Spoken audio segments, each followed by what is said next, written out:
Hello. I want to tell you the story about my favorite Minecraft base. On the first episode of Season 7 of Hermitcraft, Etho started teasing something he called the monstrosity. Some people like to build in a very architectural style, he explained, meticulously planning everything they build before they place a single block. For this build, Etho would be doing none of that. I remember watching along with a healthy amount of skepticism. He opened his chest full of note blocks and acacia and mushroom blocks, and I couldn't help but wonder how he would piece it together coherently. And then he started placing blocks, and my nerves were not eased. I mean, even Etho sounded unsure. Oh, snappers. I mean, what can I say about it, really? I guess make room, right? He was being inspired by a prank he had pulled off almost a decade ago now on the owner of the old Minecraft server. He turned this empty plot of land into this behemoth. There was not really a goal or any kind of planning, just chests and chests full of coloured wool and melons. In doing so, Etho created his own design philosophy, Von Sui. He had forgotten how to pronounce feng shui. It's part of the Ven Shui. Feng Shui? Feng Shui? Ven Shui? Ven Shui? Is that like the French feng shui? Yeah, exactly. What's it called, Etho? Von Sui. Over the next season of gameplay, Etho would create one of the most beautiful, awe-inspiring, magnificent builds I've ever seen. You can't say he designed it as much as it evolved over time. He would build something and then need to figure out a way to connect it to the rest of his base.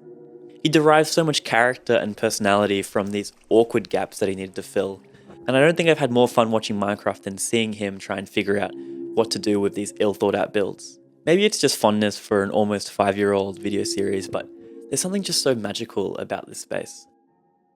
Not long after the series aired, my friend Sam was assembling a mod pack and a multiplayer server he dubbed Smoker's Pack. And the world we created on that server is my favourite to this very day. To take a step back a little, there has been a lot of negativity within the Minecraft community, especially on Reddit and here on YouTube. A lot of people are unhappy with the direction Minecraft has taken over the past 10 years. I would posit that Minecraft hasn't changed, not at a fundamental level. But with anything as old as Minecraft, it's very easy to fall into a rut. But the Von Sui building style has completely transformed the way I play Minecraft. It very quickly went from a quirky way to pick block palettes into a full-on Minecraft ideology. Without any regard for planning or perfection, I remembered that promise of limitless creativity that made me love Minecraft. So why don't we start with a tour? This is where it all began, in this abandoned mineshaft. If it looks a bit strange to you, it's because we were playing with some mods that changed structures a little bit. Even though this is a modded world, just remember it's still fundamentally Minecraft, just with gorillas and water wheels. My friends are spending a lot of time looking for the perfect location to build their houses, but in the spirit of Von Sui, I set up here, in a mostly random location with very little consideration placed into its aesthetic value. At this point in time, they were all incredibly skeptical of what I was doing. You can really feel the Von Sui in this early design. Yeah, if something's not right, you gotta add more crafting tables. That's the trick. But you know what they say? Let him cook. Let him.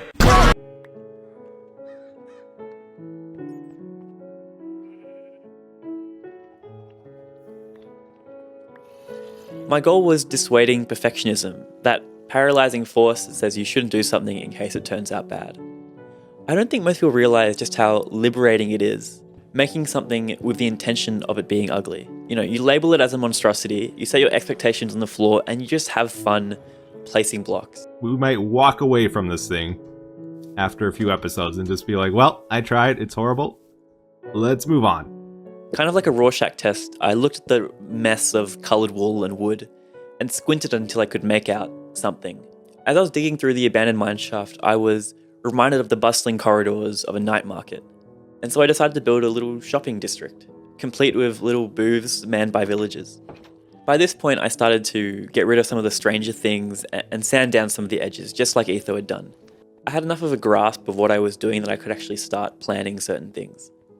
Part of what Etho did is build nodes with no plan of how to connect them. You know, things like his storage system and his farms. And that way he would have some limitations on what and where he could build. Everything Etho built was so densely packed together, he ended up building on top of himself a lot. My favourite thing in his entire base is this charming little gazebo, which overlooks the main corridor. He did not intend to place this here, but as he was building, he found himself on top of something he'd built before. In this style, you get so much character with very little conscious effort. There was this moment where I was digging in the ground and I encountered this little fenced off section. I realized that this was a sheep farm I had built before. It really felt like I was doing archaeology on my old build. Like I was uncovering the ruins of the old city that the new metropolis was built on top of. In fact, this process of gradual evolution really reminded me of the way cities develop historically. You know, today we think of the design of cities as the domain of town planners and city governments, but historically, it was the domain of the residents.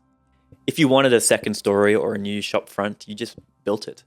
Buildings were tacked onto the edge of cities as they needed it, which is how you ended up with those weird and winding medieval cities. We certainly leaned into the city analogy with what we built. We had cafes and rows of townhouses and plazas and dingy corridors. You know, one day I woke up and I decided I would build a French Quarter, complete with Pierres and Henris. I just love the natural world building and storytelling that came from this.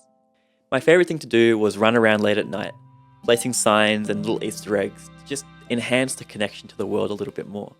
Certainly, some of the modded features did help with this, but my favourite place in the entire server was this little unremarkable courtyard, made unintentionally from the four walls of houses I'd built before. This was my favourite location to just sit and think.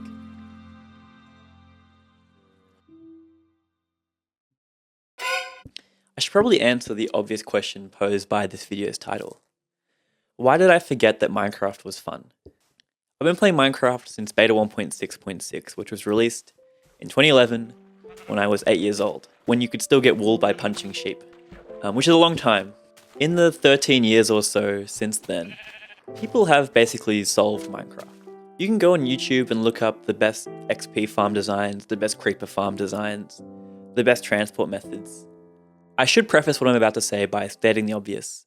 There is no correct way to play Minecraft.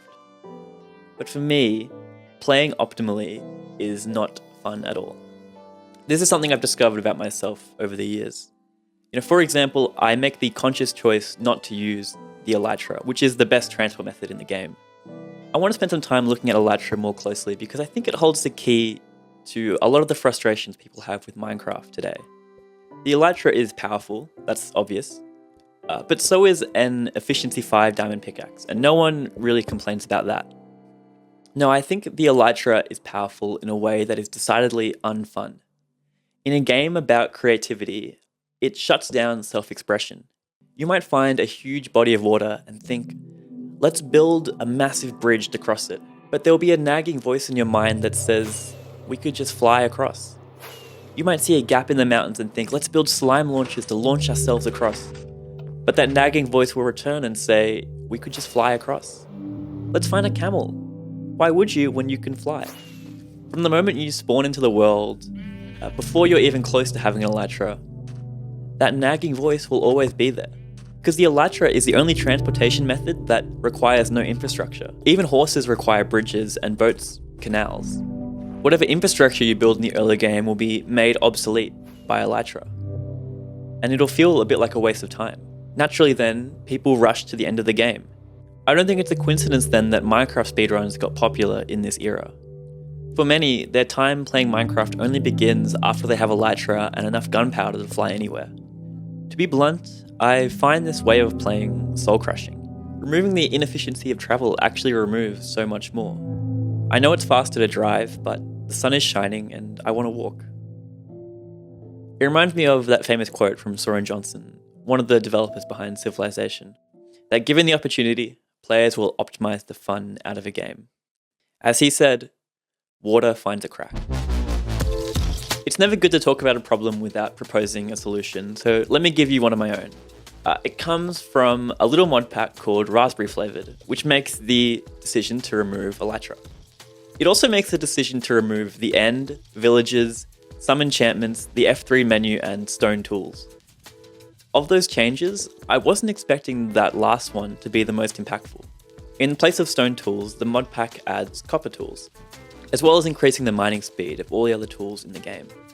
This change felt far more significant than removing villages, and it's also the only change that Mojang would actually consider. Instead of throwing away my wooden pickaxe as soon as I had 3 cobblestone, I stuck with it. In fact, I played with wood and then copper tools, most of the time playing raspberry flavoured. With no end and no elytra, my desire to rush to the end of the game was completely gone. Instead, replaced with the desire to do random shit. Minecraft has had a definitive ending for well over half of its existence now, so it's easy to forget that Minecraft started off as a true sandbox. It's funny going back to the announcement of the end and the Ender Dragon, and seeing how people thought it was so weird. It just didn't make sense to them. Why would you add an ending to Minecraft?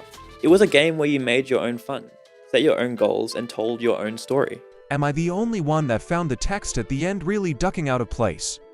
Minecraft is a game about building a giant castle, exploring caves underground, and making a solid gold dong. You should go do some of those things. Go make a walkable town, or a giant statue, or a courthouse, or a flag, or a train station, or a cafe, or a secret tunnel. Just do anything. And if you really want Mojang to keep adding dimensions and bosses, just go play Terraria.